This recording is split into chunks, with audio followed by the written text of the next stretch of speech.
Assalamu alaikum, welcome to Times of Ummah. Today's first news update is coming from Palestine, where Hamas, an armed wing of the Palestinian resistance movement, has issued a warning over Israel attacks on Palestinian residents in the occupied East Jerusalem, saying Israel will pay a heavy price for its actions. Muhammad Deif, the brigade commander, has said in a statement, the Qassam brigades will not stand idly by the face of attacks on the Sheikh Jarrah neighborhood. They will pay a heavy price if the aggression against our people in the Sheikh Jarrah neighborhood doesn't stop immediately. Dear viewers, per second night on Thursday, the neighborhood was raided by Israeli forces. Several Palestinians were arrested, including Tala Ubaid, Umar al-Khatib, and Muhammad Nabil al-Kurd, whose family faces displacement from their homes in the occupied East Jerusalem. Al-Kurd, along with another Palestinian, was released on Wednesday morning, but the detention of al-Khatib, a local activist, has been extended. And the head of the Palestinian National Party, Mustafa, said, what is happening in the Sheikh Jarrah is a process of ethnic cleansing. This is a war crime against the Palestinian population of Jerusalem. This act of ethnic cleansing is nothing but a reflection on the racist policies that Israel is following, the system of apartheid that is consolidated not only in Jerusalem but in the occupied Palestinian territories in general. He urged the international community to interfere and pressure Israel from ending its systematic approach for eliminating the Palestinian presence from the city. Dear viewers, at least 20 Palestinians were injured in the brawl after Israeli police stormed a solidarity demonstration with the residents of Sheikh Jarrah on Monday. And recently, Israeli settlers has intensified their attacks and assaults on the Palestinians, and the international community never raises voice for it that it is against the human rights. And the Palestinians are struggling and standing in front of Israel bravely, and they protest if any issue comes to them, and many of them gets arrested and injured.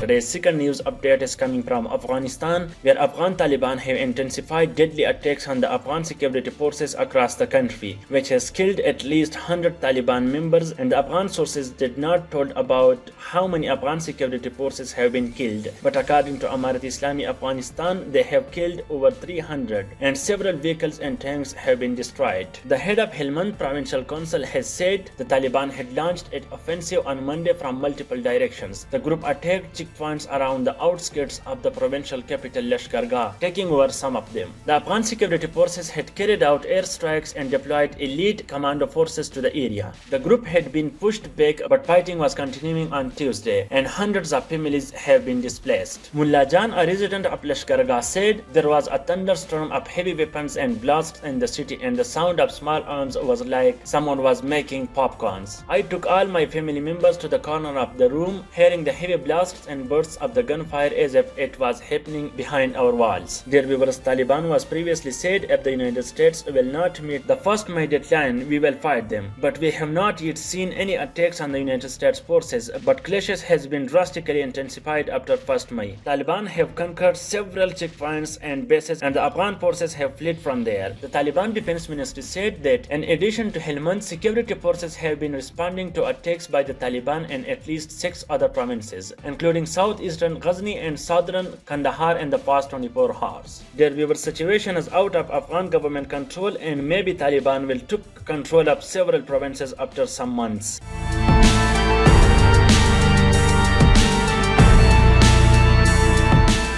Today's third news update is coming from Turkey, where Turkish President Tayyip Erdogan and Saudi King Salman have discussed bilateral ties and regional conflicts in a phone call. Dear viewers, this was a second phone call in a month between both countries as the United States prepare to pull out its forces from Afghanistan. Turkey is seeking to improve ties with Saudi Arabia after they were thrown into crisis by the 2018 killing of journalist Jamal Khashoggi by Saudi hate squad inside the kingdom's consulate in Istanbul. The spokesman of Erdogan said that Erdogan and King Salman had a good call in April, and that the foreign ministers of the two countries had agreed to meet. And this news comes just a day before meeting held between Turkish and Egyptian officials in Cairo. Ankara has said in March it had started talks with Egypt to try to improve relations, which collapsed after Egypt's army overthrew a democratically elected Muslim Brotherhood president close to Turkey in 2013, and what Ankara said was a military coup. Dear viewers, if you see the Chinese bloc is changing itself drastically, especially especially Pakistan and Turkey, because the Pakistani army chief has also visited Saudi Arabia, and it is highly expected that the Prime Minister Imran Khan will visit Saudi Arabia after that. And Turkey is also normalizing ties with Egypt, which was strained for 8 years, and especially when United States pulling out its forces from Afghanistan. And we hope Taliban will re-establish their Amarat Islami in Afghanistan to show the world how Islamic government